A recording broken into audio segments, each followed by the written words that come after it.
పోరాటం లేకపోతే మాత్రం అందరూ వచ్చి వెళ్ళినట్టు విధంగా వస్తాం వెళ్తాం, కానీ ఈ భూమి మీద ఉన్నవారు భూమి మీద మిగిలిపోతాం. అందుకే విడవబడిన వారు చాలా మంది ఉంటారు, ఎత్తబడిన వారు చాలా తక్కువగా ఉంటారు. ఎవరైతే పోరాడతారో, ఎవరైతే జయాన్ని పొందుకుంటారో వారు మాత్రం పరలోకం వెళ్తారు. పోరాడి జయించారు. ఇదిగో నేను త్వరలో వస్తున్నాను అన్నారే, వచ్చేదోడుకొని సిద్ధపడి ఉండేవారమని ఉండాలి. పోరాటం లేకుండా మనకి ఈ లోకంలో జయం అనేది రాదు. మరి ఈరోజు మనం పాపాన్ని బట్టి సాతాను శోధన, సాతాను యొక్క గుణ లక్షణాలు కూడా మనం జ్ఞాపకం చేసుకోవాలి. శత్రువు ఏమిటో తెలుసుకోకుండా మనం పోరాడలేము. సాతాను ఎవరు? లూసిఫర్. మొట్టమొదటి వాడు సృష్టి ఎలాగుంది అంటే, లూసిఫర్ సృష్టించింది కూడా దేవుడే, కానీ వాడికి ఇచ్చిన హోదా ఏమిటంటే దేవుని తర్వాత స్థానం అండి. వాడికి అన్ని రకాలుగా వాడు కనపరచబడ్డాడు. ఉన్నతమైన స్థాయి అంటే దేవుని తర్వాత స్థాయి ఆడి. వాని పని ఏమిటి? దేవుని ఆరాధించడం, ఆరాధించే గుంపుకి నాయకత్వం వహించడం. నిత్యం ఆరాధిస్తూ ఉండేవారు. ఆయన లోబడినంత కాలము కూడా ఆయనలో పాపం లేదు.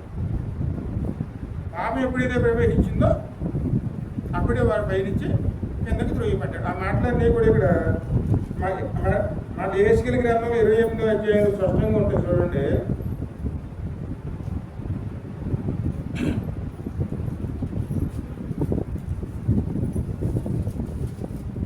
13వ వచనం కానించి, దేవుని తోటయకు ఏదేనిలో నీ ఉంటివి మాణిక్యము, గోమేదకము, సూర్యకాంతమణి, రక్తవర్ణపురాయి,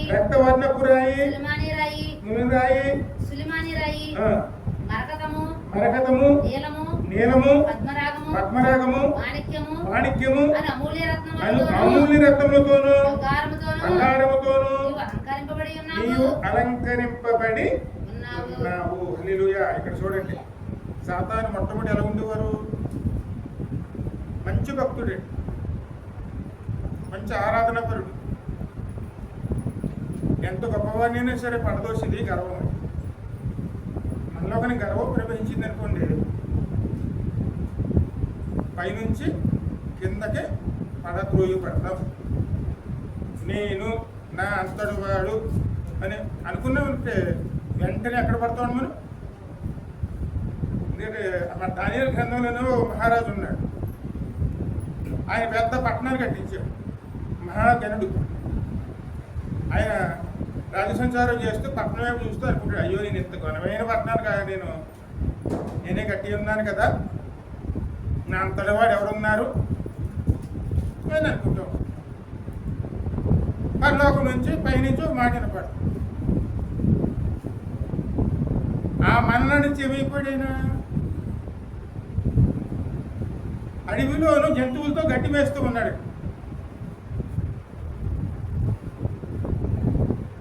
నేనే కదా అనుకున్నాడు అంతే.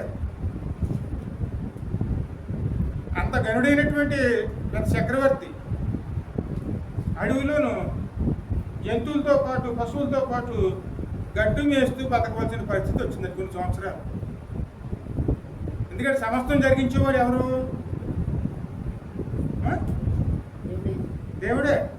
కానీ గర్వం అనేది మనలో ప్రవేశించిందంటే మన స్థాయిలోంచి అధమ స్థాయిలోకి తీసుకెళ్ళిపోతుంది. ఈయనలో గర్వం వచ్చింది, వెంటనే తన స్థాయిని మర్చిపోయాడు. తను దేవుని విరోధంగాను ఆలోచన చేయడం మొదలుపెట్టాడు. చదువు ఇంకా ముందు నీవు నియమింపబడిన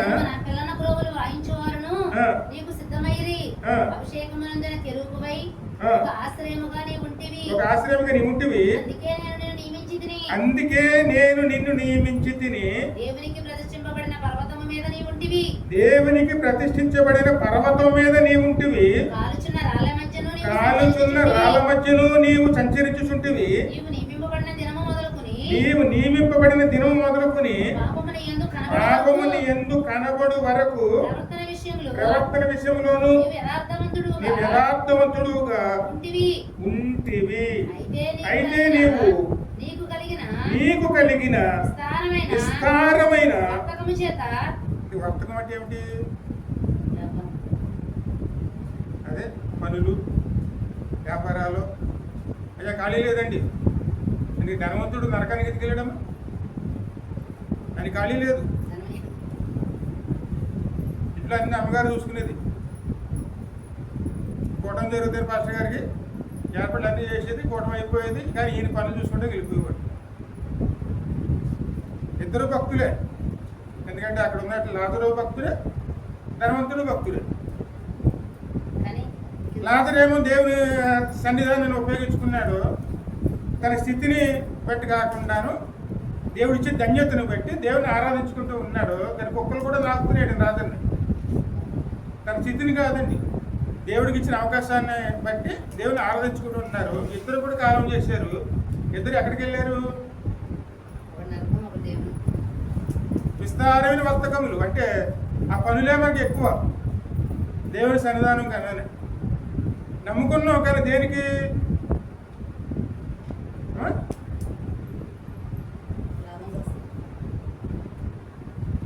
అమ్మా వాక్యం మీద దృష్టి ఉంచింది కానీ అవన్నీ పక్కన పెట్టండి. చిన్నప్పుడు ఏమి నేర్చుకుంటే అదే విధంగా ఉంటారు. అది అలా ఉండకూడదు. విస్తారమైన వర్తములు ఏం చేసినాయి?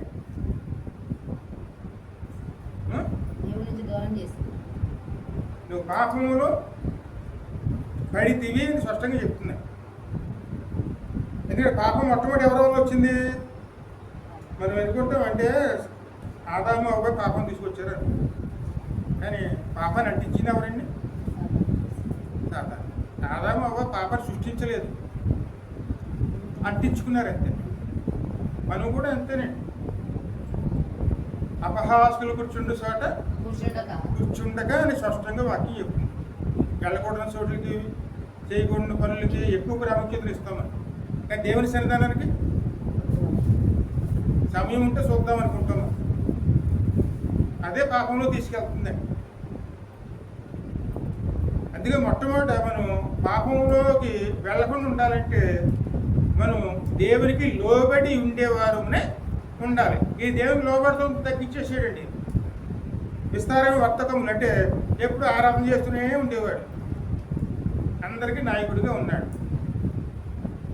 రోజు దేవునికి ఆరాధన చేస్తున్నాడు కదా. ఇంకైనా ఈయన అనుకోవడం మొదలు పెట్టాడంటే నేను దేవునికి ఎందుకు ఆరాధన చేయాలి? నేను దేవునికి ఎందుకు ఆరాధన చేయాలి? ఇంతమంది నా మాట వింటున్నారు కదా, ఇంతమంది నా చేతి కింద పనిచేస్తున్నారు కదా అని ఆలోచించడం మొదలుపెట్టాడు.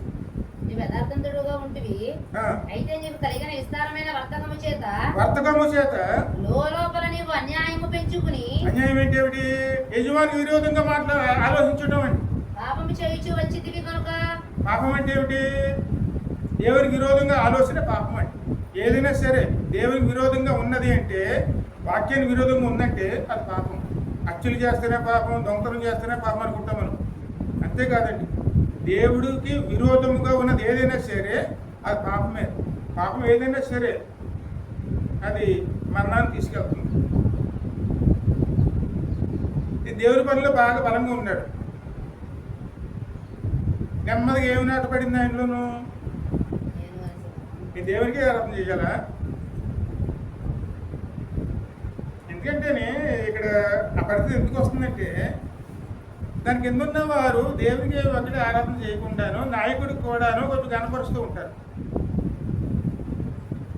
అది కనుక తలకెక్కింది అనుకోండి, నా అంతటి వాడు లేడు అనుకుంటాను. అదే పరిస్థితి దీనికి వచ్చింది. విస్తారంగా వర్తములు పెట్టుకున్న తర్వాత పాపం అనేది ప్రవేశించేటప్పటికి దేవునికి విరోధముగాను పాపములు చేయటం మొదలుపెట్టి, ఆలోచన చేయటం మొదలుపెట్టి. ఇప్పుడు మీరు మాటలు ఏసుకే గ్రంథం కాబట్టి యెషయా గ్రంథం 14:12 చదవండి.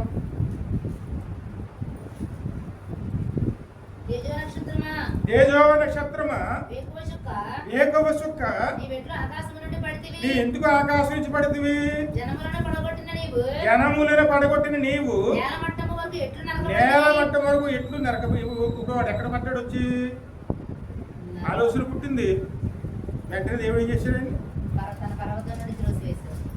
ఏదైనా తోటలోంచి అంటే ఏదైనా తోట ఆ రోజుల్లోనూ పరలోకంలో ఒక భాగం అండి. అంటే ఏదైనా తోటలో నీవు ఉంటివి అన్నారే.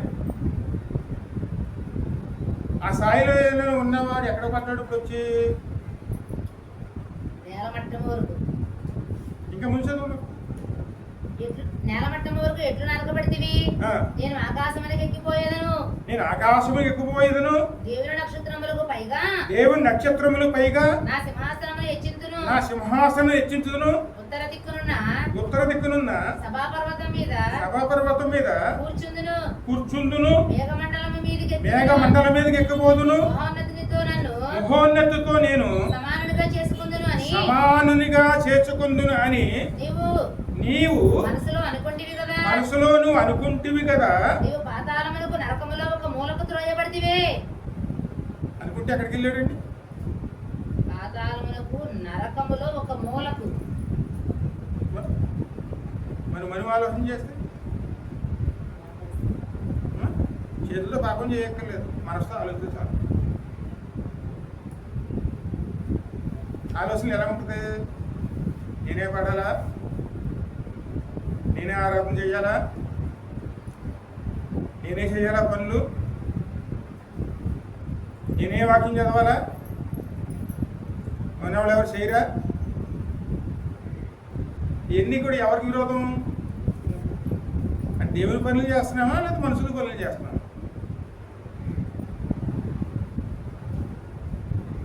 దేవుని విషయాల్లో ఏదైనా సరే మరి చాలా జాగ్రత్తగా లేకపోతే ఆయన యుద్ధం నిలవటానికి అసాధ్యమే. ఎందుకంటే ఆయన పరిశుద్ధుడే. ఆయన దగ్గర ఎటువంటిది కూడాను అపవిత్రమైనది ఉండటానికి అవకాశమే లేదండి. చాలా పవిత్రుడు ఆయన దగ్గర ఉండాలంటే మనం చాలా జాగ్రత్తగా ఉండాలి. అటువంటి విషయాల్లో ఎప్పుడైతే దేవునితో సమానుడిగా అనుకోవడం మొదలుపెట్టాడో ఆయన ఎక్కడ పడ్డాడు? పాతాళములోకి నరకములోనికి పడద్రోయబడ్డాడు. చూచివారు నిన్ను నిదానించి చూసి ఇట్లు తలపోయిదురు. భూమిని కంపింపజేసి రాజ్యములను వణికించిన వాడు ఇతడేనా? లోకమును అడవిగా చేసి దాని పట్టణములను పాడు చేసిన వాడు ఇతడేనా? తాను చెరపట్టిన వారిని తమ నివాస స్థలములకు పోనీయని వాడు ఇతడేనా? జనముల రాజులందరూ ఘనత వహించిన వారై తమ తమ నగరుల యందు నిద్రించుచున్నారు. వాడు ఎక్కడ పడ్డాడు అంటే ప్రకటన గ్రంథం 12వ అధ్యాయంలో 9-10 వచనాలు చూడండి.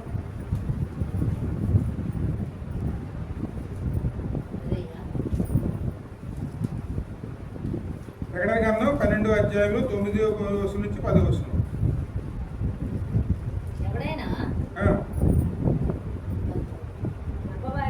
అపవాది అనియు సర్వలోకమును మోసపుచ్చుచు అపవాది అనియు సాతాననియు పేరుగల ఆది సర్పమైన మా మహాఘట సర్పము పడద్రోయబడి ఉన్నను. అది భూమి మీద పడద్రోయను. దాని దోతలు దానితో కూడా పడద్రోయబడిరి. అంటే దాని దోతలు దానితో కూడా పడద్రోయబడిరి. మరియు ఒక గొప్ప స్వరము పరలోకమునందు ఇలాగు చెప్పుట వింటిని రాత్రింబగళ్ళు మన దేవుని ఎదుట మన సహోదరుల మీద ఏం చేస్తారమ్మా?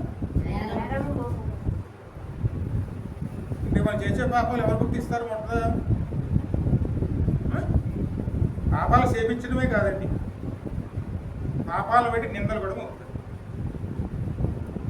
ఎందుకంటే మన దేవుని మీద కోపం.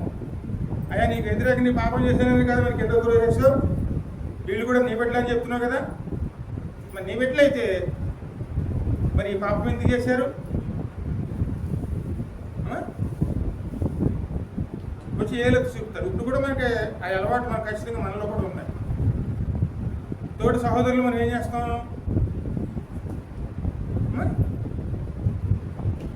వాళ్ళు ఇలాంటి వాళ్ళు అలాంటి వాళ్ళు కాస్త ఏలో చూపిస్తాం కదా, అది సాధారణ ఉన్న లక్షణం మనలోకి వచ్చింది. నేరాలు మోపుతాడు వాడి పని అది. ఇప్పుడు వాడు ఎక్కడ పడ్డాడు? అంతవరకు ఎక్కడ ఉండేవాడు? పనిలో. ఎప్పుడైతే వాడు ఈ విధంగా చేసుకుంటూ వచ్చాడో అక్కడి నుంచి భూలోకంలోకి పోయి పడవ పడ్డాడు. పడవ పడిన తర్వాత వాడు ఏం చేస్తున్నాడు చూడండి. మన రాత్రింబగళ్ళు మన దేవుని ఎదుట మన సహోదరుల మీద నేరము మోపువాడైన అపవాది పడద్రోయబడి ఉన్నాడు కనుక ఇప్పుడు రక్షణయు శక్తియు రాజ్యమును నా దేవుని. ఎందుకంటే పరలోకంలో సాతాను లేడు, పరలోకంలో పాపం లేదు, ఇంకా అది పరిశుద్ధపరచబడి ఉన్నది. పరలోకంలో ఎవరున్నారు? దేవుని యొక్క మహిమ ఉంది. కాబట్టి రక్షణ ఎవరిది? ఇప్పుడు దేవునిదేనండి. అధికారమును క్రీస్తు ఆయన. వారు గొర్రె పిల్ల రక్తమును బట్టి తామిచ్చిన సాక్ష్యమును బట్టి వారిని జయించి ఉన్నారు కానీ మరణము వరకు తమ ప్రాణములను ప్రేమించిన వారు కారు. అందుచేత పరలోక నివాసులారా ఉత్సహించుడి. భూమి సముద్రమా మీకు శ్రమ. ఎవరికి శ్రమ? భూమి మీకు శ్రమ. అపవాది తనకు సమయము కొంచెమే అని తెలుసుకొని, అపవాదికి ఎంత ఉంచాను? కొంచెమే. మనకి చాలా వచ్చాడు. 24 గంటలు చాలుదమ్మా. ఇంకొక అరగంట పెంచితే బాగుంది రోజు. అపవాది ఏమనుకుంటున్నాడు?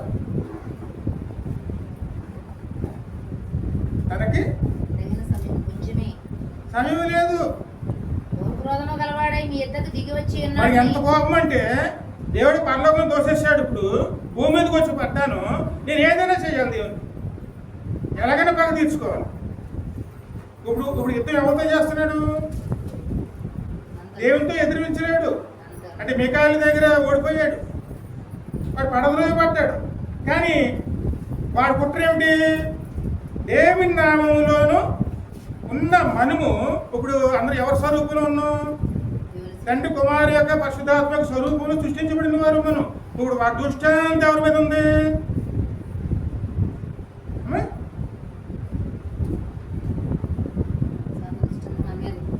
ఇక ముంచదు. మనం బహుక్రోధము గలవాడై మీ యొద్దకు దిగి వచ్చి ఉన్నాడని చెప్పెను. ఆ ఘటాసర్పము తాను భూమి మీద పడద్రోయబడి ఉండడు చూసి ఆ మగ శిశువును కన్న స్త్రీని హింసించెను. మగ శిశువు ఎవరు? క్రీస్తు. గర్భ గర్భవతి కుమారుడు కలును. ఆ స్త్రీ ఎవరు? సంఘం. ఇప్పుడు శోధన ఎవరి మీద ఎక్కువ తీసుకొస్తాడు? సంఘం. లోకంలో ఉన్న సంఘాలన్నీ కూడా శత్రువులే. ఎందుకంటే సంఘం క్రీస్తు స్వరూపం కాబట్టి క్రీస్తు మీద వాడు యుద్ధం చేస్తూనే ఉంటాడు. అందులో అందులో ఉన్న వాళ్ళమే కాబట్టి మనందరి మీద వాడు ఏం చేస్తాడు? యుద్ధం చేస్తాడు. యుద్ధం ఎలా చేస్తాడు? మహాకోత్రం కాదు, కోపంతోను. కానీ మనము వాడు యుద్ధానికి వచ్చి మీద పడుతున్నాడు, మరి మనం ఏం చేస్తాం? తప్పించుకోవడానికి ఏం లేదండి. వాడు వదిలిపెట్టడు, కోపంతో ఉన్నాడు. ఎలాగైనా సరే దేవుని సాధించాలి. అందుకే మొట్టమొదటి చేసింది ఆదాముని అవ్వని. శోధిస్తాడా అనొచ్చు, యేసయ్యనే శోధించాడు. మరి మనం ఎంతటి వాళ్ళం?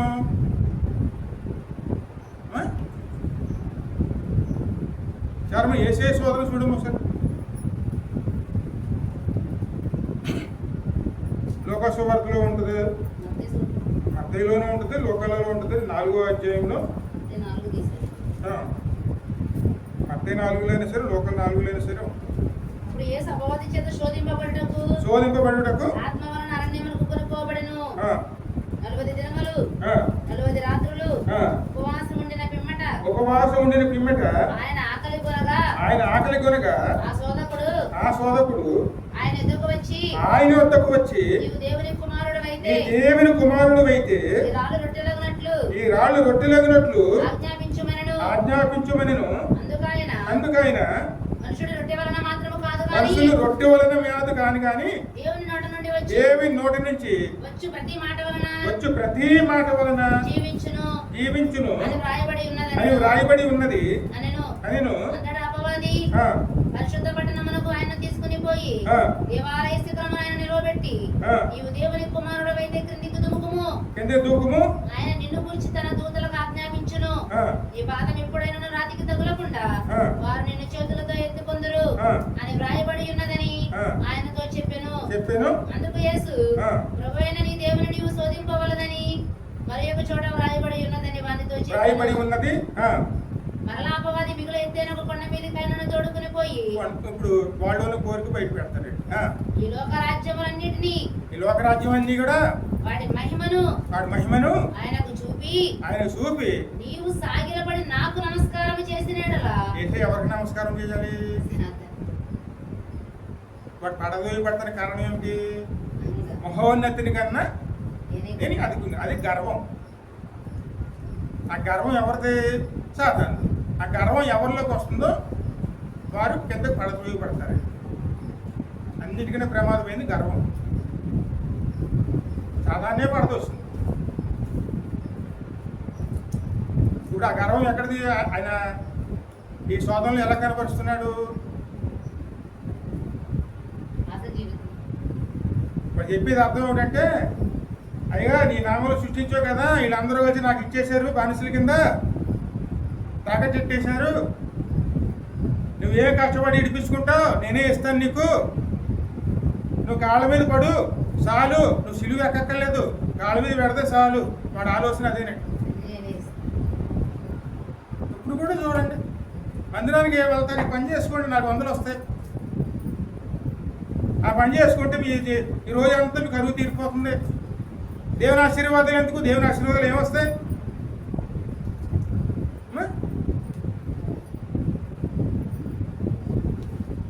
ఇది వాడు నడిపింపు. యేసయ్యనే శోధించాడు, మరి మనం ఎంతటి వాళ్ళం?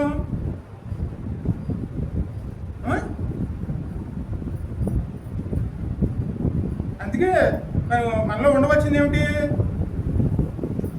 పోరాడి గెలిచేటువంటి పౌరుషం అండి. పౌరుషం లేకపోతే క్రైస్తవులు ఎలాగొస్తారండి?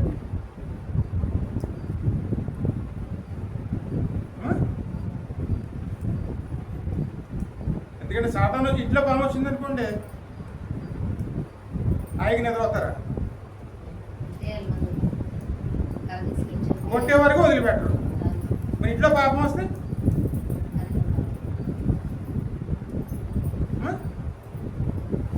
అవలో పాపం వచ్చింది అంటే ఇంట్లోకి, అదే ఆ పాము ఏం చేసింది? అవలోంచి వచ్చిన పాము ఆదాముని కాటేసింది. ఇద్దరు శాపగ్రస్తులు అయ్యారు. ఇద్దరు ఎక్కడ త్రోయబడ్డారు? దేవుని వద్ద నుంచి మొట్టమొదటి మనకి బయటికి వెళ్ళిపోయే విధంగా చేసేది పాపమేనండి. ఆ పాపానికి బలము సాతాను. మనలో పాపం ఉన్నది చేపు సాతాను మన ఇంట్లోనే ఉంటాడు. పాపం నుంచి బయటపడ్డామనుకోండి, సాతానికి మనకు సంబంధమే ఉంది. అందుకే మనం దేంతో పోరాడాలి? మనుషులతో కాదండి. నేత్రాశియు, శరీరాశియు, జీవడం, వీటితో మనం పోరాడాలి. మనుషులతో పోరాడడం అంటే రోజులు బాగా పోరాడతాం, మాట్లాడడం, క్షణాలు మాట్లాడడం మనం. కానీ దేంతో పోరాడాలి మనం? శరీరాశ, నేత్రాశ, జీవడం, ఇవన్నీ ఎక్కడ ఉన్నాయి? మనలోనే ఉన్నాయి. వీటిని ఆధారం చేసుకుని వాడు వచ్చి మన మీద ఏలుబడి చేస్తాడు. వాటిని జయించాలా? మరి ఎవరిని జయించాలి మనం?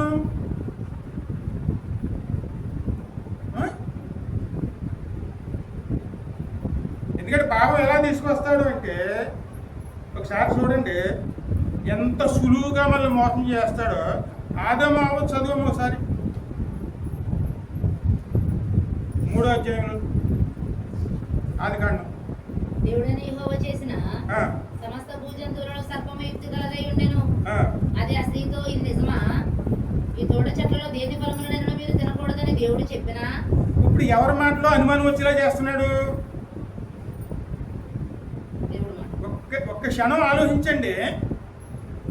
అపనమ్మకం ఇప్పుడు ఈ అపనమ్మకం అనేది మళ్ళీ ఎవరి మీద అపనమ్మకం వచ్చేలా చేస్తున్నాడు? ఆ? దేవుని మీద మన అపనమ్మకం వస్తే ఇంక దేవుని యొక్క మేము ఎలా పొందుకుంటాము మనం? అందుకే వాడు కుట్ర ఏమిటి? దేవుని మీద నీకు నమ్మకం పోవాలి, విశ్వాసం పోవాలి. అందుకోసం కాదు వాక్యం, ఎందుకంటే మనం నమ్మాలి, తేలిగ్గా నమ్మాలి కాబట్టి చిన్న కొద్ది వాక్యం తీసుకొస్తాడు. వాక్యంలో ఏం చేస్తాడు? దేవుడు చెప్పంది కలుపుతాడు. దేవుడు చెప్పిందిని చెప్పందని. మరి అలా కలిపితేనే మరి ఎంత జ్ఞానవంతులు? అది పరిపూర్ణంగా దేవుని వాక్యం పూర్తి చేసిన వాళ్ళు ఎంతమంది ఉన్నారండి? అది చదువుకో వెళ్ళిపోతాం కాదు, అర్థం చేసుకోండి. మరి దేవుని వాక్యం ఏది కలిపినట్టుగా మనకెలా తెలుస్తుంది? అందుకు మోసపోతాం. ఇప్పుడు అవ దగ్గరికి వచ్చి ఏం చెప్తున్నాడు? దేవుడికి చెప్పాడా? నిజమేనా? ఇది నిజమేనా అని అడిగాను. మీరు తినకూడదని దేవుడు చెప్పానా అని అడిగాను. అందుకు స్త్రీ, తోట చెట్ల ఫలములను మేము తినవచ్చును, అయితే తోట మధ్య ఉన్న చెట్ల ఫలములను. మాట కలవాలంటే మరి అక్కడ ఉండవలసింది ఏమిటి?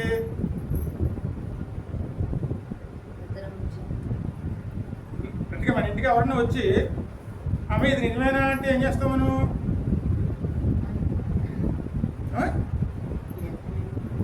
సూపర్గా కుర్చీ చేస్తాం. అది ఎవడు తెలుసుకోవాలి కాబట్టి. అలా కాకుండా వేరే మాట మీద వస్తే పట్టించుకో. ఇది నిజమేనా అంటే వస్తాడు. ఏంటమ్మా అంటాం. మరి పలానోళ్ళు ఎలా ఉన్నారు, అలా ఉన్నారు కదా, నా దాకా వచ్చింది, మరి నీకు తెలియదా అని అది చెప్పడం మొదలెట్టాడు అనుకోండి, అది ఏమిటో తెలుసుకోవడానికి మనం ఏం చేస్తాం? అంతవరకు నమ్మకం ఉంది వాళ్ళ మీద, కానీ వెంటనే మన ఆలోచన ఎలా మారిపోతుంది?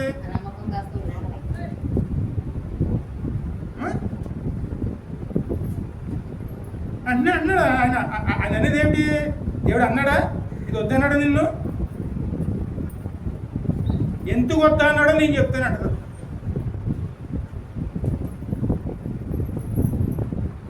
ఈ తోట చెట్ల మధ్య ఏది ఫలములైనా మీరు తినకూడదని దేవుడు చెప్పినా అని అడిగాను. అందుకు స్త్రీ, ఈ తోట చెట్ల ఫలములను మేము తినవచ్చును, అయితే తోట మధ్యనున్న చెట్ల ఫలములను గురించి దేవుడు మీరు చావకుండానట్లు వాటిని తినకూడదనియు వాటిని ముట్టకూడదనియు చెప్పినని సర్పముతో నేను.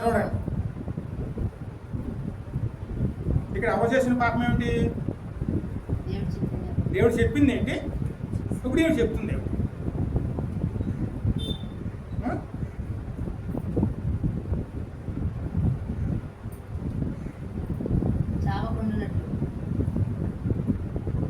అంటే దేవుడు చెప్పిందంత ఈ విషయం చెప్పింది ఆమె. ఆ మాటలు ఏం కలిపింది? తినకూడదని ముట్టకూడదని. దేవుడు తినకూడదని చెప్పాడు, కానీ ముట్టకూడదని చెప్పాడు. ముట్టకూడదు అంటున్నాడు, దేవుడు చెప్పలేదు. మరి ఆ మాట ఇక్కడ ఇంకోసారి చూస్తే ప్రెస్ ఇది సామెతలు 30 అధ్యాయం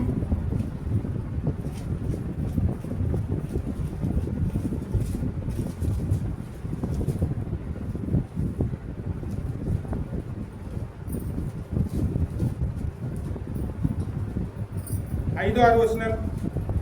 దేవుని మాటలని పుటము పెట్టబడినవి, దేవుని మాటలని పుటము పెట్టబడినవి, ఆయన ఆశ్రయించే వారికి ఆయన కేడుము, ఆయన మాటలతో ఏమీ చేర్చకము. ఏం చేయకూడదండి? ఏమీ చేర్చకము. ఆయన నేను గద్దించునేమో, అప్పుడు నీవు అబద్ధికుడు వగుదువు. దేవా, నేను నీతో 2 మనవులు చేసుకొనిచున్నాను. చాలు. ఇక్కడ అవగాహన చేసిన పాపం ఏంటి? తినకూడదు. దేవుడు చెప్పని మాటలు కూడా చెప్పేస్తాం. నిశ్చయముగా చచ్చదవని.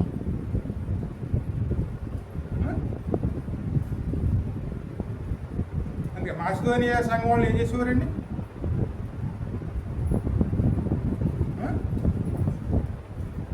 ఆ రోజులు పౌలు శీల ఇద్దరు కలిసి వాక్యం ప్రకటించడానికి వెళ్ళినప్పుడు ప్రతిరోజు ఏం చేసేవారు వారు? చెప్పినవి ఉన్నాయా లేదా? తర్కిస్తూ ఉండేవాళ్ళు. ఆమె తర్కిస్తున్నాం కాదు, ఆయన ఏం వాక్యం చెప్పి వెళ్ళిపోయేవారు. ఉన్నాయా? లేవు. ఇది వాళ్ళు ప్రతిరోజు చేసేవారు అంటాడు. వాక్యం చెప్పి వెళ్ళిపోయారు. ఆ వాక్యం చెప్పిన వాక్యాలు బైబిల్లో ఉన్నాయా లేదా? ఆ బాధ్యత ఎవరిది? అంటే ఏం చెప్పి నమ్మేస్తారా? రాసిక వాక్యమును అంగీకరించి పౌలును శీలయును చెప్పిన సంగతులు అలా ఉన్నవో లేవో అని ప్రతిదినమును లేఖనములు పరిశోధించి వచ్చిరి. ఆ జాగ్రత్త ఎవరు ఉండాలి? సాతాను చెప్పేది నిజమా కాదని వాక్యం చూడాలి. దేవుని మాట తిరిగే చూసుకోవాలి. కానీ సోమానికి ఏం చేసింది ఆవిడ? ఉన్నది లేనిది కూడా తాను కూడా తను సాతానుతో వంత పాడింది. అంటే ఇద్దరు కూర్చున్నామంటే ఇద్దరు కూర్చుంటే ఏం జరుగుతుంది? ఇక్కడికి విస్తారమైన మాటల్లో దోషం ఉండక మా అందుకే అపహాసులు కూర్చుండే చోట కూర్చుండక. అపహాసుడు అంటే ఎవరు? సాతానే. ఆడి చేస్తూ ఆడితో కాసేపు కూర్చున్నాం అనుకోండి, ఏమవుతుంది? వాడే మనం అయిపోతుంది. ఇది సాతాను మనలో తీసుకొచ్చే శోధన. మరి ఈ శోధన జయించాలంటే వాడు మన దగ్గర రాకుండా ఉండాలంటే వాడు రావడానికి అవకాశం ఏంటి? పాపం మనలో. పాపం ఉన్నది కాబట్టి ఖచ్చితంగాను వాడు మన మీద ఏలుబడి చేస్తాడు, చెప్పిందల్లా నమ్మిస్తాడు. అందుకే వాక్యం ద్వారా వచ్చినా సరే, ఏ విధంగా వచ్చినా సరే, మనం బైబిల్ మన చేతిలో ఉన్న బైబిల్ తిరగే చూసుకోకుండా మనం నమ్మకూడదు.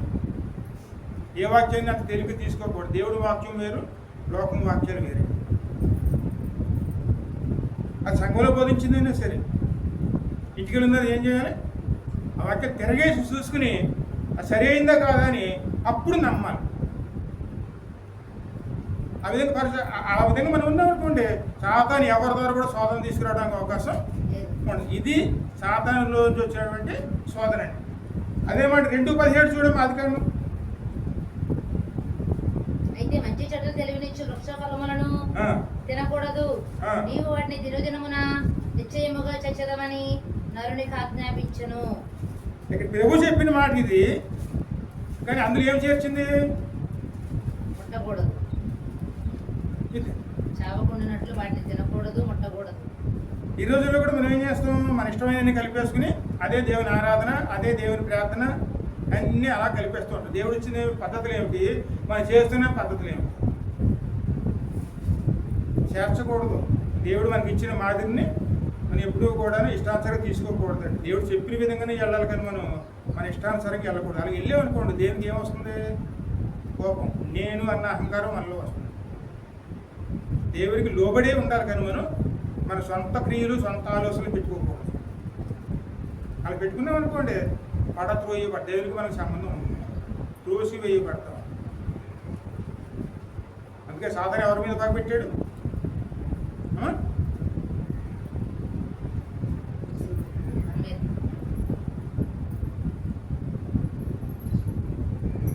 ఇంకా ముందుకు వెళ్తాం. యోహాను సువార్తలో 8:44-45 వచ్చిన చదువు.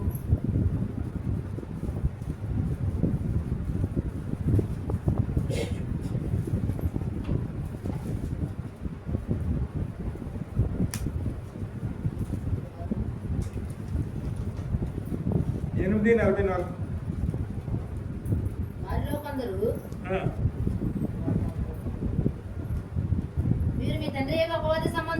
మీరు మీ తండ్రి యొక్క అపవాది సంబంధులు, మీ తండ్రి దురాశలు నెరవేర్చుకోరుచున్నారు. ఆది నుండి వాడు నరహంతకుడై ఉండి సత్యమునందు నిలిచిన వాడు కాదు. వాని యందు సత్యమే లేదు. ఇంతగా వాడి దగ్గర లేనిదేమిటి? సత్యాన్ని ఎప్పుడైతే వాడు తిరస్కరించాడో సత్యాన్ని దూరం అయిపోయాడు. మనం కూడా అంతే. దేవుని వాక్యాన్ని మనం తిరస్కరించుకున్నాం అనుకోండి, దేవుని సత్యం రోజు బయటకు వెళ్ళిపోయాం అనుకోండి, సత్యం తెలియని వాళ్ళుగా మారిపోతాడు. ఆ రాజు మాట అంటారు చూడండి, సత్యం అంటే ఏమిటి అని ఎవరిని అడిగాడు ఆయన?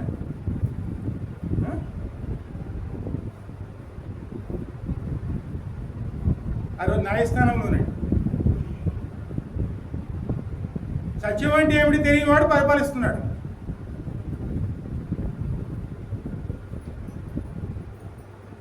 అది సత్యం అనేది ఎవరిది?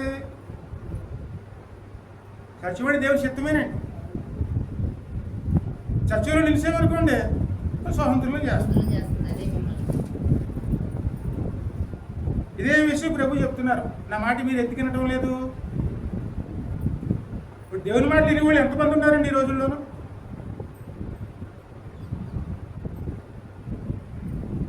ఎన్న వాక్యాలు భద్రం చేసుకుని మళ్ళీ ఇంటికి జ్ఞాపకం చేసుకుంటూ ఆ వాక్య సద్వినియోగం చేసుకునే వాళ్ళు ఎంతమంది ఉన్నారు?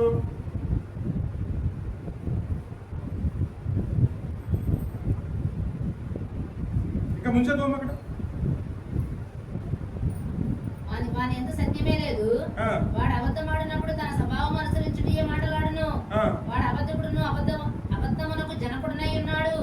నేను సత్యమనే చెప్పుచున్నాను కనుక మీరు నన్ను నమ్మరు. చూడండి, నేను సత్యమే చెప్తున్నాను కాబట్టి సత్యాన్ని నమ్మలేకపోతున్నాం. ఆడు అబద్ధం ఆడుతున్నాడు కాబట్టి అబద్ధాన్ని ఏం చేసుకుంటున్నాం? ఎందుకంటే చిన్న సామెతం చూడండి, నిజం అంట నిదానికి వెళ్ళేటప్పటికి అబద్ధం ఎక్కడికి వెళ్ళి వస్తుందండి?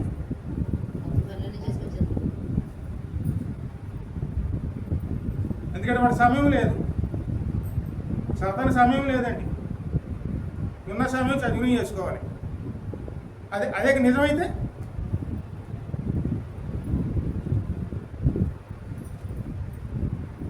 దేవుని వాక్యం వినలేకపోవడానికి కారణం ఇదేనే. అలా చేయడానికి కారణం ఏమిటంటే మా స్పష్టంగా వాక్యంలోనే ఉంటుంది.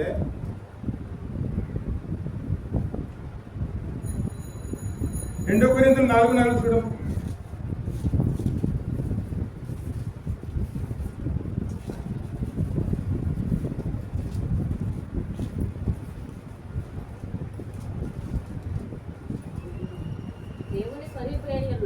దేవుని స్వరూపి అయి ఉన్న క్రీస్తు మహిమను మన కొరకు సువార్త ప్రకాశము వారికి ప్రకాశింపకుండు నిమిత్తము ఈ యుగ సంబంధమైన దేవత అవిశ్వాసులైన వారి మనోనేత్రములకు పుట్టితనము కలగజేసెను. హల్లెలూయా. ఇది అక్కడ సాతాను చేసుకొచ్చే క్రియ. దేవుని మీద నమ్మకం లేదు సరిగ్గా మనకి. దేవుని మీద విషయాలు మనం పట్టించుకోవటం లేదు. ఆ అవకాశాన్ని ఆడు ఏం చేసుకుంటాడు? వాడుకుంటాడు. ఇంకా మనకి ఆయన గురించి మహిమ గురించి తెలియదు, ఆయన గురించి పూర్తిగా కాదు. మనోనేత్రాలు ఏమైపోతే పుట్టుతారు. మనం ఏం చూస్తాం? ఇంకా సంఘంలో మనం లోకానుసారం ఏం చూస్తాం, వాక్యానుసారం ఇది ఏది చూడమని. అందరూ వచ్చినట్టు మనం సంఘంలో ఉంటాం, కానీ కేవలం మనం దేని చూస్తాం? మనం లోకానుసార విషయాలే చూస్తాం, ఆత్మీయానుసార విషయాలు ఏ పట్టించుకోండి. అంటే మనోనేత్రం ఏం చేశాడు? పుట్టుతారు. కనుక వాక్యం తెలియదు మనకి.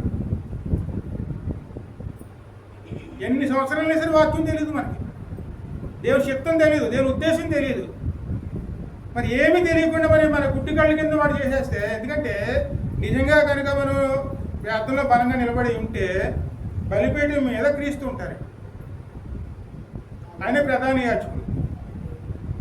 ఖచ్చితంగా ఆయన ఉంటారండి. ఎక్కడిద్దరు ముగ్గురు ఉంటే నేను ఉంటానని సెలవిచ్చిన దేవుడు. నేను సంఘముల మధ్య సంచరించుతున్నవారు ఆయన ఎక్కడ ఉంటారు ఇప్పుడు? అది చూడాలని ఆశపడేవారు చాలా మంది వస్తారు, కానీ అందరూ చూడగలుగుతారా? సాతాను చేసే క్రియదండి. దేవుని చూడను. ఎవరు బలహీనంగా ఉంటే వాళ్ళు వాడుకుంటారు. మీరు వాక్యం మీద ద్రాస ఉందనుకోండి, మీ పక్కన తిరుగుతారు, మీ పక్కనే మాట్లాడుకుంటారు. ఇక మన దృష్టి దేని మీద ఉంటుంది?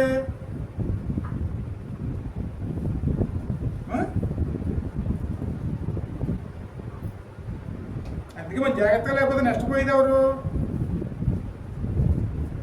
కేవలం మనమేనండి. దేవుడు ఎంత దూరం చేయాలనుకుంటున్నాడో అంత దూరం చేసే వరకు కూడా వాడు కష్టపడుతూనే ఉంటాడు. అందుకే వాడికి సమయం లేదు. అందుకే మెలుగుగా ఉండాలి. ఎందుకంటే నిద్రపోతే చూడండి వాడు ఏం తీసుకొస్తాడు. మత్తయి సువార్త 13:24.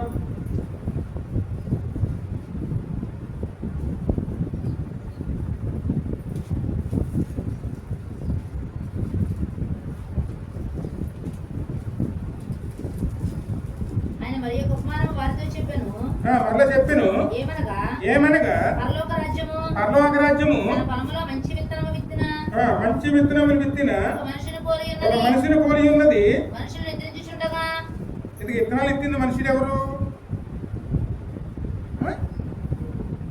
దేవుని వాక్యం అని యేసయ్య విత్తారు.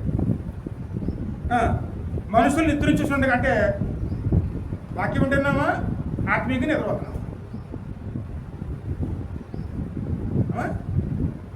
మనుషులు నిద్రించుండగా అతని శత్రువు వచ్చి, అతని శత్రువు ఎవరు? సాతాను. ఇక్కడ ఏమో మైక్లో పెట్టింది వాక్యం గట్టిగా చెప్తాం, కానీ సాతాను వచ్చి లోక విషయాలన్నీ చెవిలోకి వస్తాయి. అంటే ఆత్మీయంగా నిద్రపోతున్నాం. ఆ సమయంలో వాడు ఏం చేస్తాడు? శత్రువు వచ్చి గోధుమల మధ్యన గురుగులు విత్తిపోయాను. గురుగులు అంటే లోకల విషయాలన్నీ అయ్యే గుర్తుకు వస్తాయి. మనకి వాక్యం గుర్తుకు రాదండి. మొలకలు పెరిగి అయ్యే పెరిగినాయి, గింజ పట్టినప్పుడు ఇయ్యే పెరిగినాయి, పురుగులు కూడా ఆగబడిను. అన్ని కనపడుతున్నాయి. అప్పుడు ఇంటి యజమాని దాసులు అతని వద్దకు వచ్చి అయ్యా నీవు నీ పొలములో మంచి విత్తనము విత్తితివి కదా. మరి వాక్యం మంచిదే కదా, అందులో గురుగులు ఎక్కడి నుండి వచ్చినవి? మరి గురుగులు ఎక్కడి నుంచి వచ్చినాయి అని అడిగిరి. ఇది శత్రువు చేసిన పని.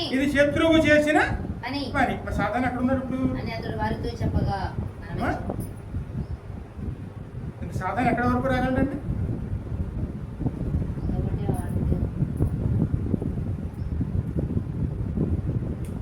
అందుకే తన చేత వాడబడేవారు ఉంటే వాడు ఇక్కడ కూడా వస్తాడు. వాడు పనిచేస్తాడు, దేవుని సేవకులు పనిచేస్తారు. మరి ఎవరికి లోబడి ఉన్నాం? దేవునికి లోబెడితే మంచి విత్తనాలు పెడితే, సాతానికి లోబెడితే పురుగులు వచ్చి పడతాయి. అందుకే సంఘంలో మెలుకు, అందుకే చెవులు గలవాడు వినుగాక. ఆపో చెప్పుకున్నమాట, చెవులు గలవాడు వినుగాక. సాతాను చక్కగా వాడుకుంటాడు. దేవుని వాక్యం మనలో ఉండదు, లోక విషయాలే ఉంటాయి. అందుకే సంఘంలో మనం ఎప్పుడున్నా సరే మెలుగుగా జాగ్రత్తగా లేవనుకోండి, ఎంత తేలిగ్గా మోసపోతాం చూడండి. ఆదా మోసపోయిందంటే ఎలా ఆమె ఎంత తేలిగ్గా మోసపోవడానికి కారణం ఏమిటి? అబద్ధాలుగా జరుపుడు, మోసం చేయడంలోనూ మంచి తెలివైన వాడు. మరి అటువంటి వాడి చేతిలో మోసపోవడం ఎంత తేలికండి? మరి ఆదామవ్వ దేవుడి సహవాసంతో ఉన్న ఆమె మోసపోయిందంటే మనం ఎంతటి వారు? అందుకే ప్రార్థన అనేది చాలా ప్రాముఖ్యం. ఇంట్లో ఏముండాలి? ప్రార్థన ఉండాలి, వాక్యం ఉండాలి, వాక్యం చదవాలి. వాక్యం చదివానుకోండి, ఏ వాక్యం అయితే మనలో ఉన్నదో మన పాపాన్ని ఎత్తి చూపిస్తుంది. వెంటనే మనం ఆ పాపాన్ని గురించి పట్టించుకుని అది ఎక్కడ పరిష్కారమో తెలుసుకుని దాన్ని అక్కడికి వెళ్ళి ఆయన దగ్గర మనం బతిమాలుకునేవారు ఉండాలి. ఎందుకంటే బతిమాలుకోకుండా పరిష్కారం లేదండి.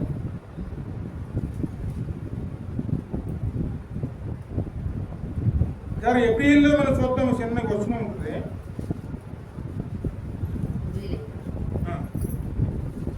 మహారోదనతో ఉంటుంది.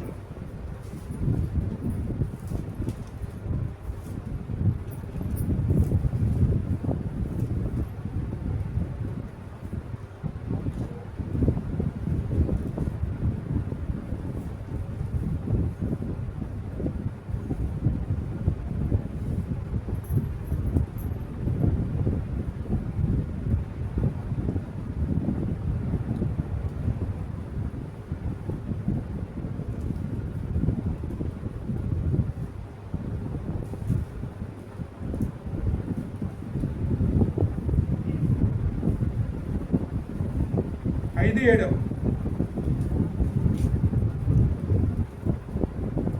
శరీరధారి అయిన దినములలో శరీరధారి అయిన దినములలో మహారోదనతోను మహారోదనతోను కన్నీళ్లతోను తన్ను మరణము నుండి రక్షింపగల వారికి ప్రార్థనలను యాచనలను సమర్పించి భయభక్తులు కలిగి ఉన్నందున ఆయన అంగీకరింపబడెను. మరి ఆయన అంగీకరించబడ్డారంటే కారణం ఏమిటి?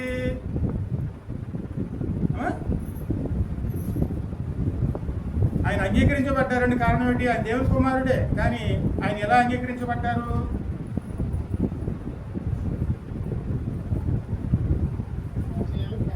అంటే మనలో ఉండవలసింది ఏమిటి? మహారోదనతోను కన్నీళ్లతోను తను మరణం నుంచి రక్షించగలిగిన వానికి ప్రార్థనలు యాచనలు అన్న మాటకి అర్థం ఏమిటి?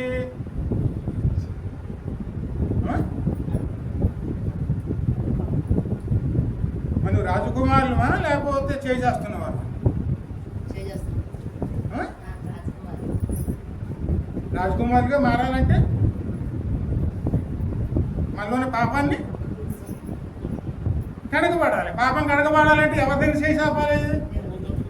దేవుడే యాచించారు అంటే మనం ఎంతటి వారు? యాచించడం అంటే ఏమిటి? అడుక్కోవటం. ఇచ్చే వరకు వదిలిపెట్టండి. ఏదోటండి ఏదోటి ఏం చేస్తాం? మనం ఇచ్చే వరకు వదిలిపెట్టరు. మనం కూడా అలా ప్రార్థనలో దేవుడు ఇచ్చే వరకు వదిలిపెట్టకూడదు. మనకి సమాధానం వచ్చే వరకు కూడా మనం వదిలిపెట్టకూడదండి. రోదన ఉండాలి, కన్నీరు ఉండాలి, యాచించడం ఉండాలి, బతిమాలుకోవడం ఉండాలి. ఎందుకు బతిమాలుకోవాలి? మరణం నుంచి రక్షించగలిగే సామర్థ్యుడు ఆయన ఒక్కడు మాత్రమే. ఆయనే మాదిరిగా ఉంచెళ్ళారండి. ఆయనే అలా అంగీకరించబడ్డారంటే మనం ఎంతటి వారు? అలా చేయలేకపోవడానికి కారణం ఏమిటి?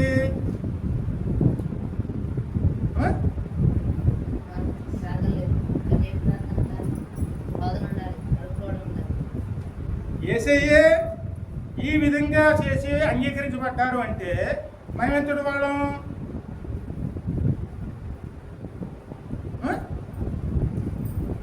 అంటే మన పాపం లేదా? పుడుతూనే పాపంలో పుట్టాం.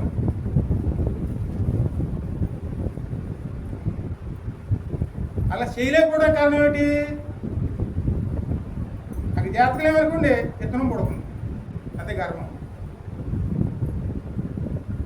దేవుడు పరిశుద్ధుడు, ఆయన అంతటి వాడు. ఆయన పరిశుద్ధపరిస్తేనే మనం పరిశుద్ధపరచబడేది. అది బతిమాలుకోనాలి. ఎందుకంటే మన కళతో కనపడదు, వాక్యంతో కనపడుతుంది. అంటే దేవుని కళతో కనపడుతుంది. ఆయన బతిమాలుకున్నాం అనుకోండి, మనలో ఏమున్నదో ఆయన చూసి మనం సరి చేస్తారు. ఇది మాదిరి. ఎందుకు సంఘంలో ఉండవచ్చింది ఏమిటి?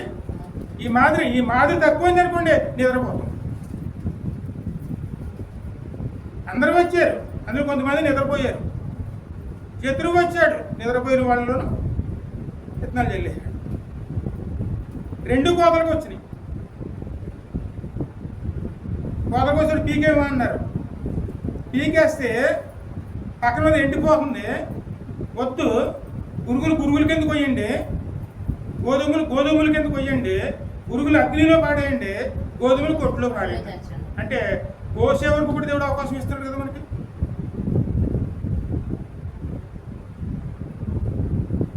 మరి దేవుడు ఇంత క్రియలు మన కోసం చేస్తున్నప్పుడు మనం ఎంత జాగ్రత్తగా ఉండాలి?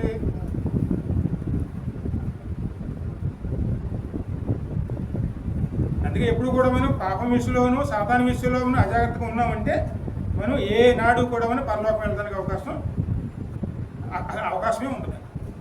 పోరాడాలి, దేవుని అడగాలి, బతిమాలుకో. దేవుని పక్షంలో విషయంలో అనుకోండి, దేవుడే మనం నడిపించేవారుగాను ఉంటారండి. ఎన్నో విధాలుగా మనం మోసం చేస్తూనే ఉంటాడు వాడు. ఎన్ని రకాలుగా అంటే ఒకసారి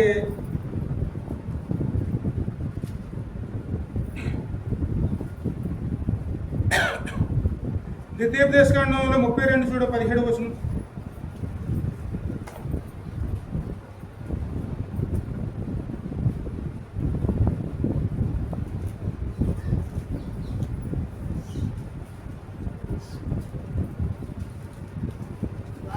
దేవత్వం లేని దెయ్యములకు తాము ఎరుగని దేవతలకు. ఎందుకంటే మనం గమనించుకుంటున్నారు లేదో కానీ కొన్ని సందర్భాల్లోనూ దేవుడికి అత్యంత ఉగ్రత కలిగించే పనులు మన ద్వారా కూడా జరుగుతున్నాయి, ఖచ్చితంగా జరుగుతున్నాయి. ఆరాధన ఎవరిది? దేవుని. ఎవరి నామలో బలి ఇవ్వాలి? దేవుని నామలో బలి ఇవ్వాలి. అదేవిధంగా ఎవరికి సాగులు పడాలి?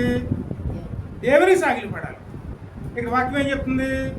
దేవత్వము లేని దెయ్యములకు తాము ఎరగని దేవతలకు కొత్తగా పుట్టిన దేవతలకు తమ పితరులు భయపడని దేవతలకు బలి అర్పించితిరి. నిన్ను పుట్టించిన ఆశ్రయదుర్గమును విసర్జించితివి. ఖచ్చితంగానండి ఇది ఏదో ఒక సమయంలో మన జీవితంలోకి రాక తప్పదు. ఇది బంధువుల ద్వారా రావచ్చు, స్నేహితుల ద్వారా రావచ్చు, పుట్టిన పిల్లల ద్వారా రావచ్చు, కుటుంబంలోనే రావచ్చు.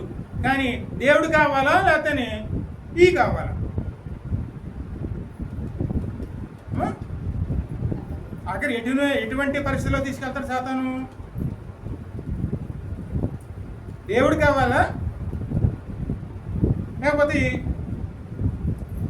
ఈ లోకంలో ఈ జరిగి కావాలా?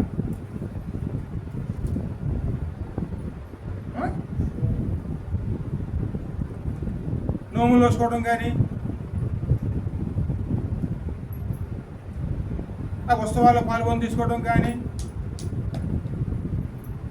ఆఖరికి వాడికి ఇవ్వాల్సినవి కూడా పంపడాలు కానీ, అవి తీసుకోవటాలు కానీ, అవన్నింటినీ కూడా మన మనసులో ఒప్పుకోకుండా చేస్తాం.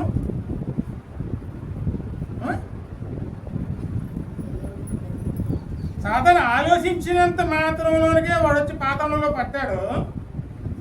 అందులో వాడు ఎటువంటి వాడు?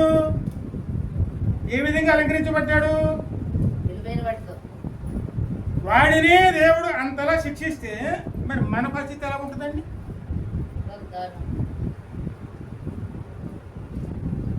కడకి దేవుని మందిరాలను ఉపయోగించుకుంటాడు అండి, దేవుని యొక్క సేవకులను ఉపయోగించుకుంటాడు, దేవుని బిడ్డలను ఉపయోగించుకుంటాడు. ఎలా ఉపయోగించుకోవడం అంటే మొదట ఆజ్ఞ, ఈ భూమి ఎందే కానీ భూమి కిందే కానీ దేనినైనాను పూజింపకూడదు. ఏ విగ్రహమును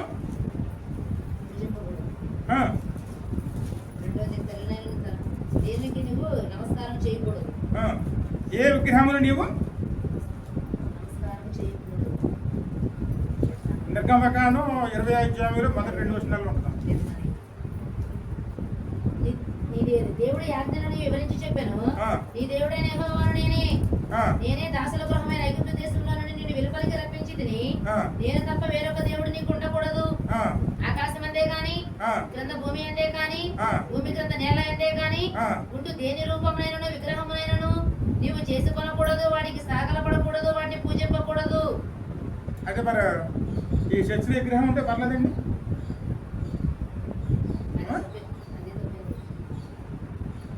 ఈ చర్చిలో విగ్రహం పెడితే ఒప్పుకుంటారు? మీరు ఒప్పుకునే దేవుడు ఒప్పుకోడు.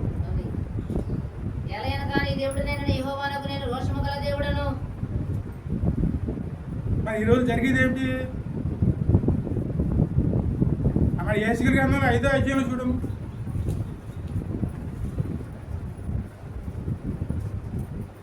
భక్తుని 8వ అధ్యాయం 5వ వచనం.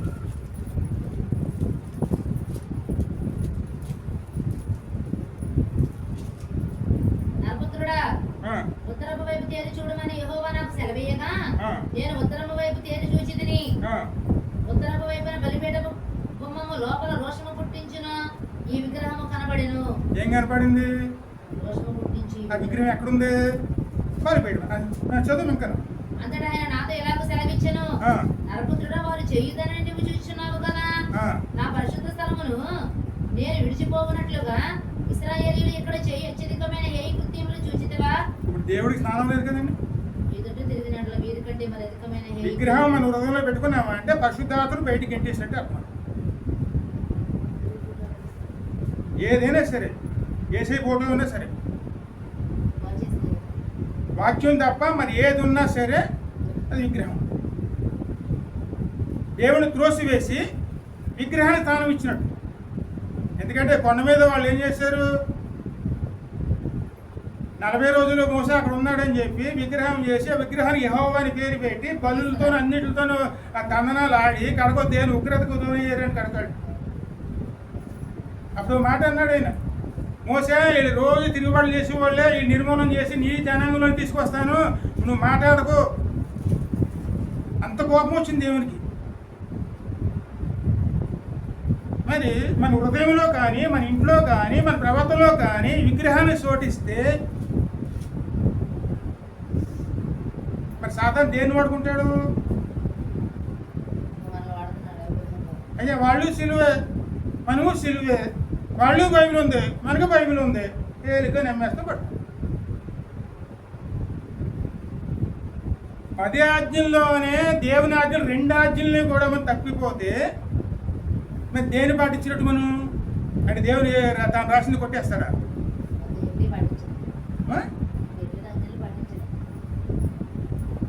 అంటే సాధారణ ఎక్కడ తీసుకెళ్తాడు చూడండి. అదే ఈ మధ్యన చెప్పి నిరూపించుకోరు, తిన్న గుణదానికి వెళ్ళారు ఖచ్చితంగానే. దేవుని సంపాదించుకుని వచ్చి ఉంటారు. శిలువ విగ్రహమే. ఎందుకు శిలువ ఎందుకోసం తెలుసా? తన శిలువుని మోసుకుని నన్ను వెంబడించని వాడు నా వాడు కాదన్నారు. వేసే శిలువుని ఎందుకు వాడుకున్నారు? వేసే శిలువుని ఎందుకు వాడుకున్నారు? పాపములు మోయటానికి, పాపాలకు శిక్ష వేయటానికి, పాపములకు శిక్ష వేయటానికి అందుకు శిలువును వాడుకున్నారు. మరి నీ పాపములు తీసుకొచ్చి శిలువు మీద వేసి శిక్ష వేసి వాడిని సమాధి చేసి కొత్త జీవితాన్ని ఆరంభించాలి. శిలువు మీద వేయబడిన పాపములు మళ్ళీ నీ జీవితంలో కనపడకూడదు. అందుకు శిలువ. కానీ దాని కొబ్బరికాయలు కొట్టమని దాని దండాలు పెట్టమని దేవుడు చెప్పలేదండి. అలా పెట్టామనుకోండి దేవుని ఉద్దేశం వేరు, మన చేస్తున్న క్రియ వేరు. అప్పుడు దేవునికి ఏమొస్తుంది?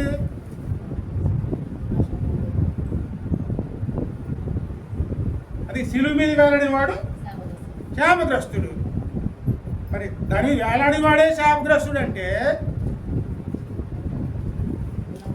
మన మీద ఆశీర్వదించబడతాం. ప్రభు చేసిన శిలువ కార్యానికి అది మన గుర్తు. దాన్ని మనం గుర్తించుకుని మన పాపములన్నీ కూడా ఆ శిలువుని మీద వేసి దాన్ని అక్కడే శిలువు మీద పరిపూర్ణ నిర్మూలన చేసేసి కొత్త జీవితాన్ని ఆరంభించేవారునే ఉండాలి. అది బాప్తీసం. అందుకే బలారాధన. అయ్యా నీలోనే కొత్త జీవితాన్ని ఆరంభించాను, నీ శిలువు మీద నా పాపాలు తీసుకుని వచ్చాను, నీతో పాటు మరణించాను, నీతో పాటు లేచాను, కొత్త జీవితాన్ని ఆరంభించాను. అది తీర్మానం అండి. ఇది మానేసి మనం తాయెత్తుల కింద మెడలో కట్టుకోవటాలు, చేతులు కట్టుకోవటాలు, కాళ్ళ కట్టుకోవటాలు ఇవన్నీ తీసుకొచ్చి ఎందులోంచి బయటకు వచ్చాం, మళ్ళీ ఎందులోకి వెళ్తున్నాం.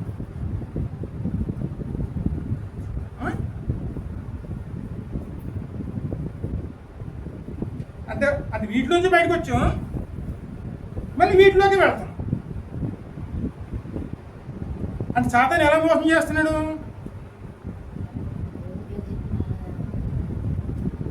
వెలుగు దూత వేషం వేసుకుని వచ్చుతుడు వస్తాడని చెప్పి యేసయ్య చెప్పారు.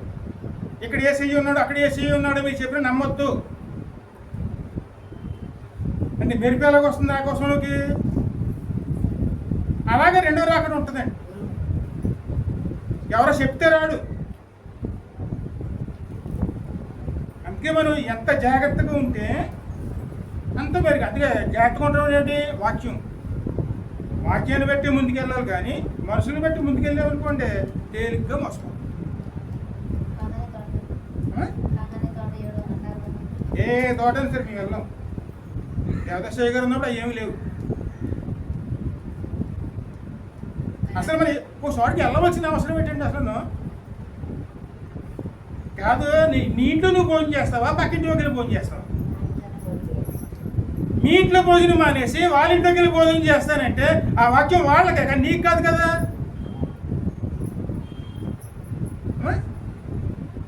మీ ఇంట్లో మీ దేవుడు మీకు ఇచ్చిన ఆహారాన్ని, వాక్యాహారాన్ని, మన్నానే మీరు తింటాం మానేసి వారి ఇంట్లోకి వెళ్ళి తింటానంటే అది ఎంతవరకు సమంజసం అవుతుంది? అన్యులు తిరుగుతారు, ఈ గుడి కాదు నా గుడి, ఆ గుడి కాదు ఈ గుడి, మనం తిరగకూడదు. ఎక్కడ స్థలం ఇచ్చాడో అక్కడ మోకరించాలి. అది మనం నేర్చుకున్నాం అనుకోండి, సాతాను మన దగ్గర రమ్మని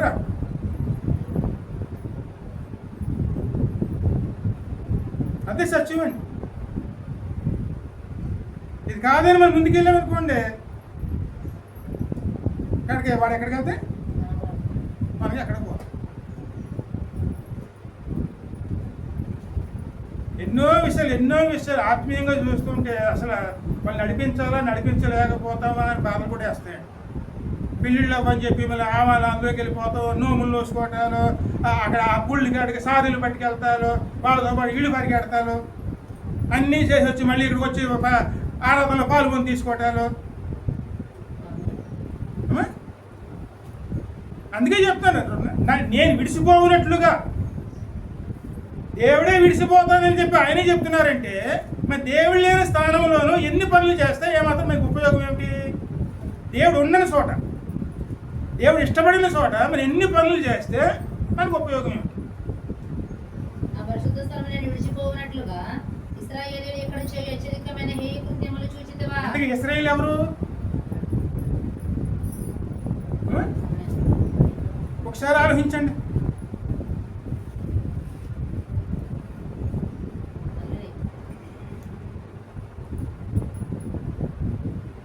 ఎందుకంటే కొండల పాల్లోనూ ఒక సుఖపడితే ఏమవుతుంది? అందుకే మొట్టమొదటి మనం నేర్చుకోవాల్సింది ఆ మాట. యాకోబు రాసిన పత్రిక 4వ అధ్యాయం చూడము, 4:7.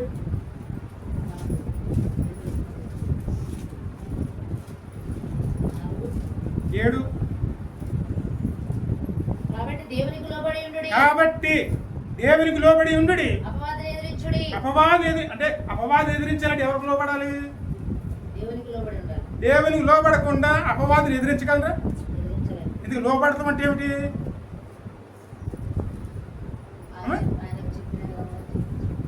అందుకే యేసయ్య ఈ లోకంలోకి వచ్చినప్పుడు ఆయన రోజు తెలిసారు ఏంటమ్మా?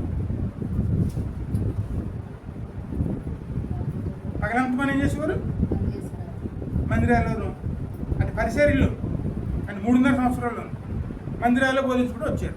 రాత్రి అయ్యేటప్పటికి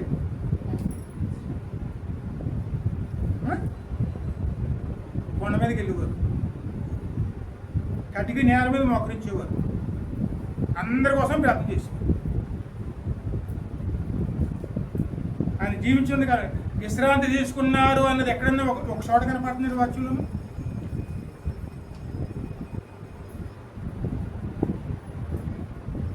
అందుకే మనం దేవునికి లోబడాలి, అపవాదం ఎదిరించాలి. అప్పుడు వాడు మీ యొద్ద నుంచి పారిపోవును. దేవునికి లోబడకుండా అపవాదం ఎదిరించడానికి వెళ్తే వాడు మిమ్మల్ని ఆడుకుంటాడట. దేవునికి లోబడకుండా అపవాదం ఎదిరిస్తే అప్పుడు వాడు ఏం చేస్తాడు? మనల్ని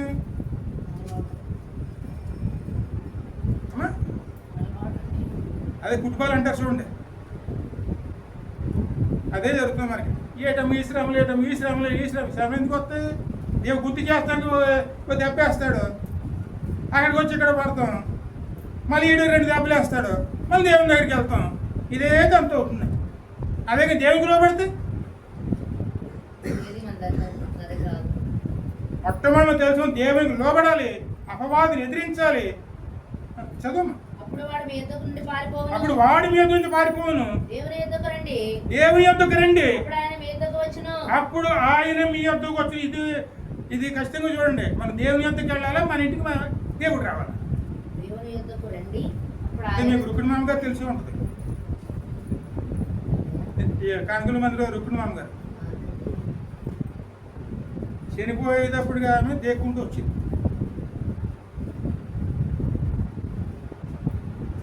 కింద కూర్చొని దేక్కుండా 4 అడుగులు వేస్తాం కూర్చోవడం, 4 అడుగులు వేస్తాం అక్కడ కూర్చోవడం, 4 అడుగులు వేస్తాం కూర్చోవడం, ఎలాగైతే మందిరానికి వచ్చింది. అనేది కాదు. అది ఓపుకుందని చెప్పి 10 అడుగులు వేసేది కూర్చునేది. అలా వస్తుందని చెప్పి వెనక ఆ తర్వాత ఇల్లు దేవుడు మోటార్ సైకిల్ దింపేవాడు. అక్కడికి దేక్కుని రావడం మొదలుపెట్టింది. బండి మీద కూర్చోబెట్టుకుందామని పడిపోతుంది. చనిపోయే వరకు అలా ఉంది. అక్కడికి ఆమె ఏం బాధపడేదంటేనే వాక్యం కనపడతలేదయ్యా, చదువుదామంటే వాక్యం కనపడతలేదయ్యా.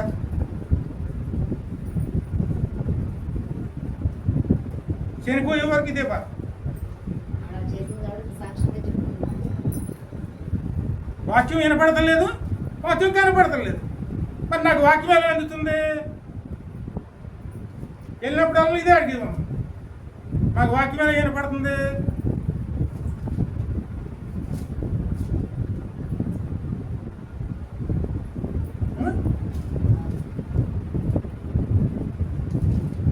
ఆమె చనిపోయే వరకు కూడా చివరి మహా అయితే ఒక 4 నెలలు ఎంతో కానీ రాలేకపోయింది, కానీ దేక్కుంటేనే మందులోకి వచ్చేసింది. ఇంట్లో వాళ్ళు తిట్టినా ఉంటుంది కదా, అందులో వచ్చి పడిపోయేది. ఆమె కోసం పడకూర్చి వేసుకోవడం.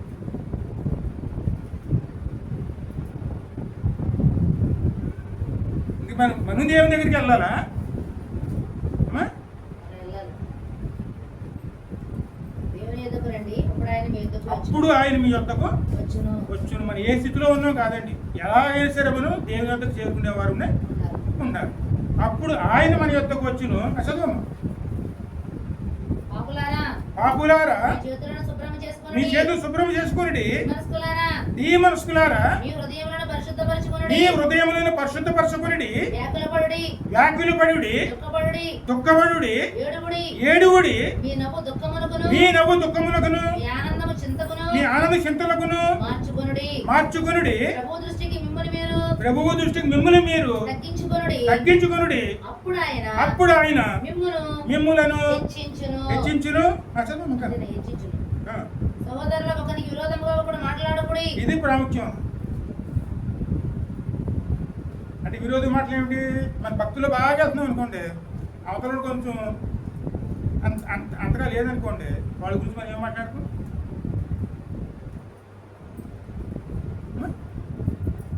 అర్థనే లేదయ్యా.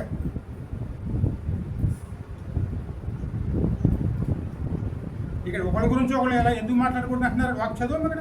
ఒకరికి విరోధముగా ఒకడు మాట్లాడకుడి, తన సహోదరునికి విరోధముగా మాట్లాడి తన సహోదరునికి తీర్పు తీర్చేవాడు ధర్మశాస్త్రములకు వ్యతిరేకముగా మాట్లాడి. ధర్మశాస్త్రం ద్వారా మనం తీర్పు పొందాలా, లేదా ధర్మశాస్త్రం ఉపయోగించి మనం తీర్పు చెప్పాలా? ధర్మశాస్త్రములకు తీర్పు తీర్చుచున్నాడు. అక్కడ ఎక్కడి నుంచి మళ్ళీ ఎక్కడికి వెళ్ళిపోతున్నాం? మళ్ళీ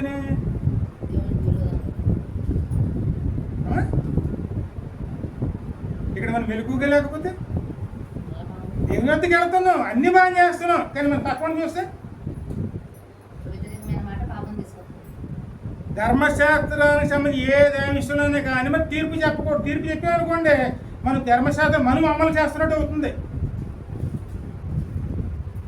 మనం అమలు చేయాలా, ధర్మశాస్త్రం మనం లోపడాలా?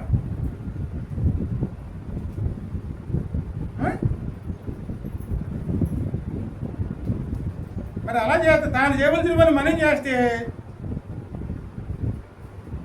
దేవుడు ఊరుకుంటాడా? సాతాను ఇక్కడ తీసుకెళ్తాడు మళ్ళీ.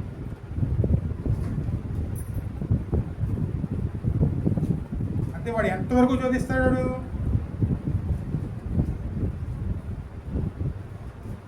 అందుకే మెరుగుగా ఉండాలి, ప్రార్థన చేసుకోవాలి, వాక్యజ్ఞానంలోకి వెళ్ళాలి, దేవునికి లోబడి ఉండాలి.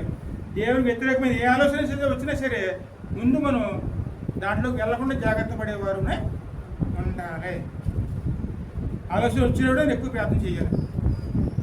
అలా లేవనుకోండి, సాతాను ఏదో రకంగా మనం పాడేయడానికి చూస్తూనే ఉంటాడు. అందుకే మెలుగుగా ఉండాలి. మెలుగుగా ఉండాలంటే దేవునికి లోపడాలంటే నేను అనుకున్నది ప్రతి దాంట్లోంచి వస్తున్నాను. అన్ని విషయాల్లోనే నాకు మంచి మార్కులు వస్తున్నాయి, బాగా చదువుతున్నాను, ఆల్రెడీ ఎలాగున్నారు అని ఆలోచన మళ్ళీ పుట్టించాడు అనుకోండి, వెంటనే మళ్ళీ ఏమవుతుంది? అయిపోయి మన జీవితం అక్కడితో అయిపోతుంది. ఏ ఆత్మీయంగా సరే ఏ విషయంలో సరే మనం లోబడే మనస్తత్వం కలిగిన వారమై దేవుడు హెచ్చించాలి తప్ప మనం హెచ్చించుకునే పరిస్థితుల్లోకి వెళ్ళకూడదు. మనల్ని మనం హెచ్చించాలని చూపించేవాడు సాతాను. మనం తగ్గించుకునేవాడు కూడా దేవుడు మనల్ని హెచ్చిస్తే. అలా హెచ్చించేది ఎక్కడ? ఈ లోకంలో కాదండి. దేవుని కుమారుడి పక్కన సింహాసనం పక్కన వేయకే దేవుడు వేస్తాడు. ఆ స్థానంలో దేవుడు తీసుకెళ్తాడు. ఆ స్థానమే మనకి. మరి అక్కడ తీసుకెళ్తానికి దేవుడు చిత్తపడి ఉన్నప్పుడు మరి దేవునికి ఎంతగా లోపడాలి మనం ఇక్కడ?